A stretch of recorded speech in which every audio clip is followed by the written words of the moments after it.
突然ですが、江戸時代後期、関東で3番目に大きかった都市ってどこかご存知でしょうか。もちろん1位は江戸です。2位はそう徳川御三家があった水戸になります。じゃあ第3位はどこでしょうか。横浜ではなく、実は利根川をずっと下っていった銚子になります。どうして銚子が第3位の都市にまでなったのでしょうか。今回はその歴史を掘り下げます。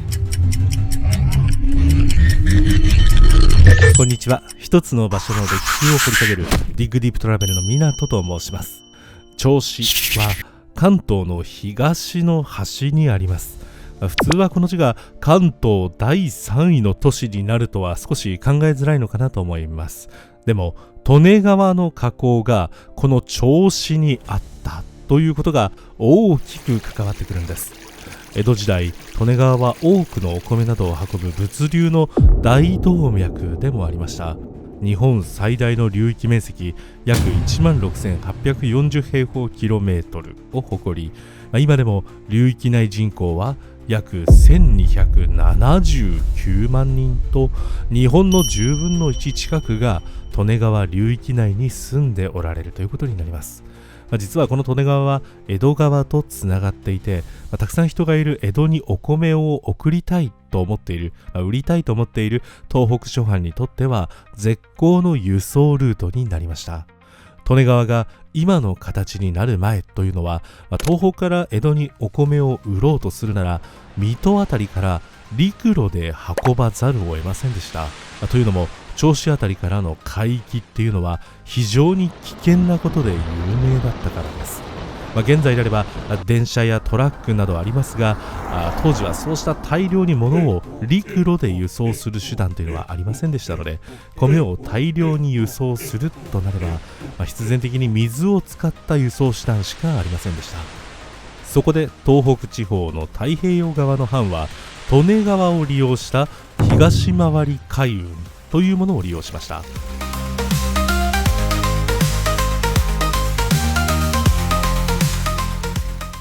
東回り海運とは、庄内藩など日本海側の藩がよく使った下関や大阪、紀伊半島などを越えて江戸に米を送る西回り海運というものがあって、それの反対方向の海運ルートだからそう呼ばれるようになっています。この東回り海運でメインとして使われたのが、ずっと海伝いに米を運ぶルートではなく、途中で利根川を使うルートだったのです。そのまま海を越えていけばいいじゃないかと思われる方もおられると思いますが、房総半島の周辺の海域は海の難所と呼ばれていました。その理由は後ほど詳しくご説明いたしますが、そうした理由があってそこを避ける意味で利根川はちょうど良い位置にあったというわけです。具体的なルートとしては、銚子で川舟に荷物を乗せ替えます。この川舟というものは、よく高瀬舟とかって呼ばれますね。そのまま利根川を逆走し、利根川の上流でつながっている江戸川まで行けば、あとは江戸川をピュンと下って江戸に到着するわけです。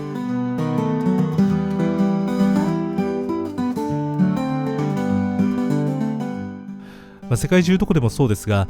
こうした積み荷を乗せ替えるための港などは、宿場町としても栄える傾向にあり、銚子も例に漏れず繁栄したということです。ただこの利根川を使うルートにもデメリットはありました。それは船賃が高くなるということです。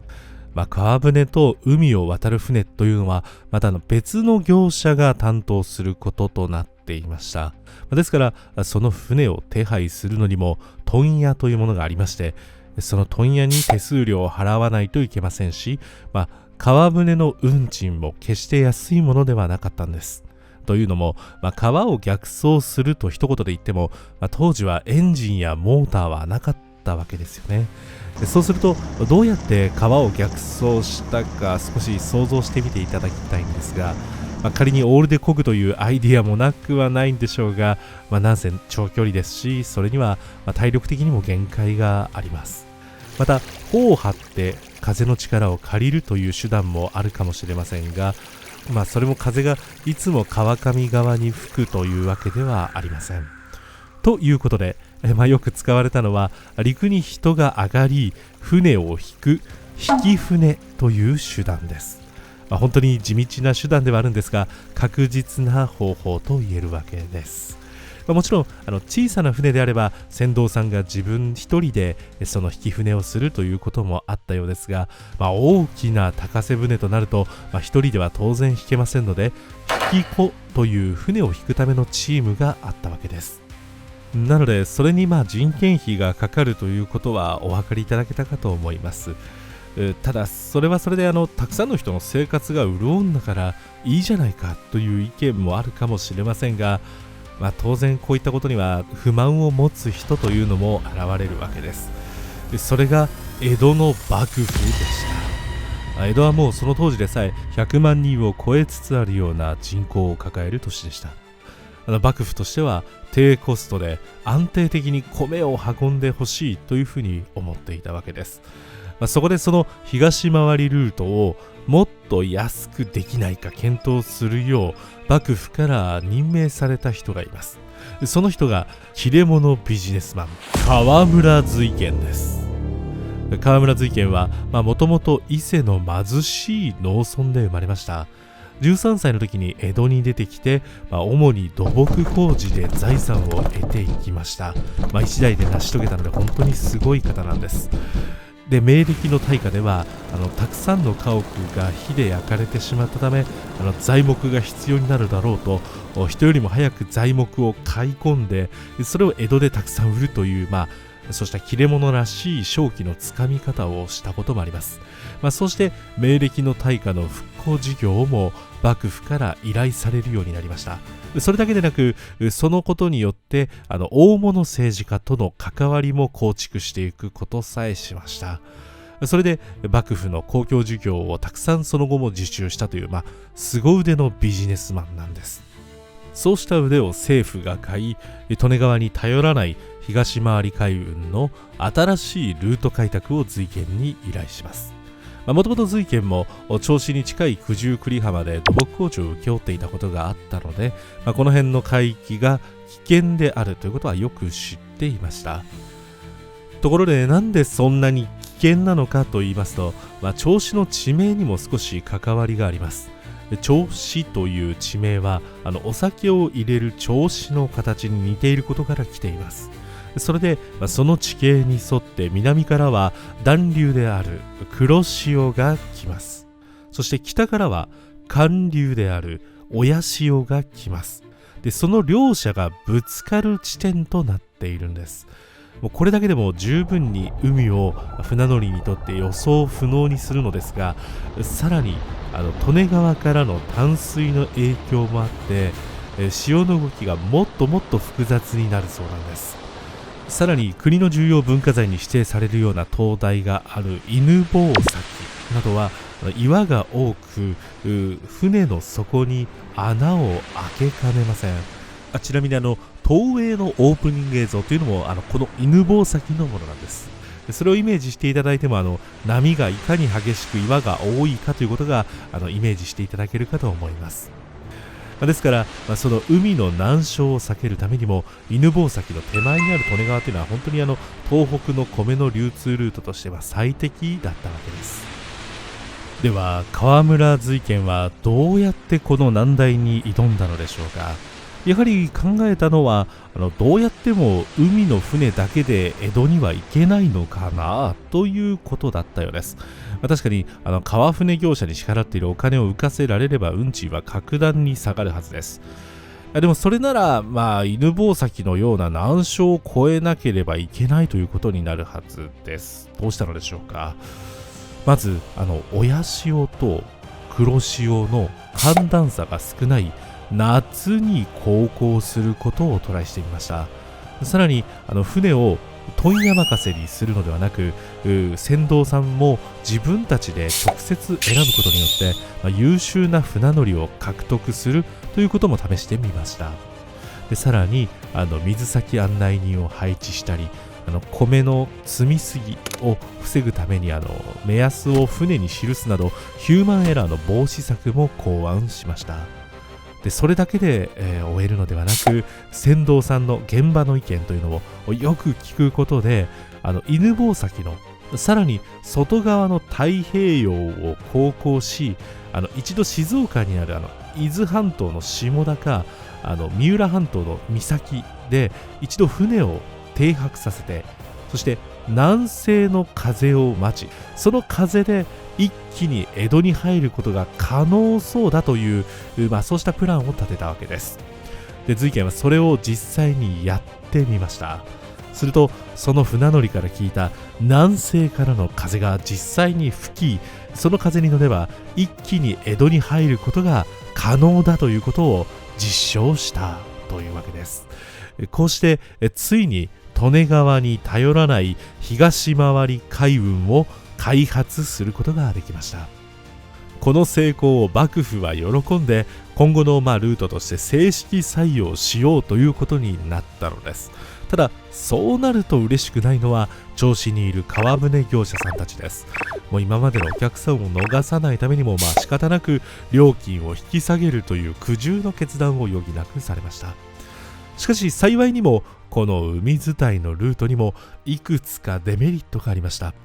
第一に、いくら遠回りしたとしても房総半島周辺の海域は相変わらず危ないということです。特に冬は荒れやすいので、夏だけ使えるルートなんていうのは、安定的なルートとは言えないわけです。というよりそもそも遠回りをするために陸から遠く離れること自体、何かあった時に近くの港にすぐ帰ってこられないという、そうしたリスクを負うことになります。さらに下高岬で南西からの風を待つといっても、風がいつ南西から吹くかは読めません。ということは到着するまでの時間が風任せになってしまうということです。こうした理由から結局瑞賢自身も酒田などの米は東回りで本当は送りたかったのですが、結局大阪などを経由する西回りで運ぶことを優先したようです。ちなみにこの西回り海運というのも瑞賢が開発したルートです。本当にすごいですよね。ですから、結局東回り海運では海だけのルートと利根川を利用するルートが併用されることとなりました。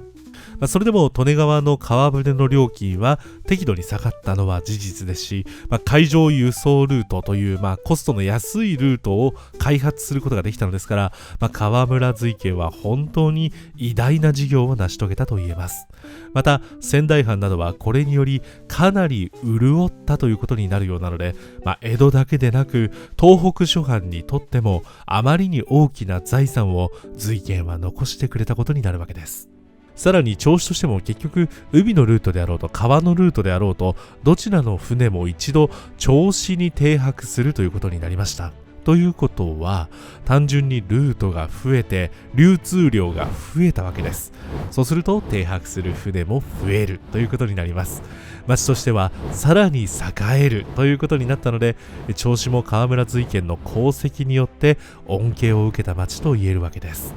さらにもともと銚子というのは漁業が盛んな町でした。船乗りにとっては黒潮と親潮がぶつかったり利根川の流れまで入ってくるということは、不都合極まりないことなんですが、魚にとってはいろいろな方向からの栄養が集まってくるという風になるわけです。それでたくさんの魚が来ることから漁業に強かった紀州の方などがこの銚子に移動してきて、日本一の水揚げ量を誇る銚子漁港が出来上がっていきました。そうした流れの中で紀州からの移民は別の文化も銚子に作ります。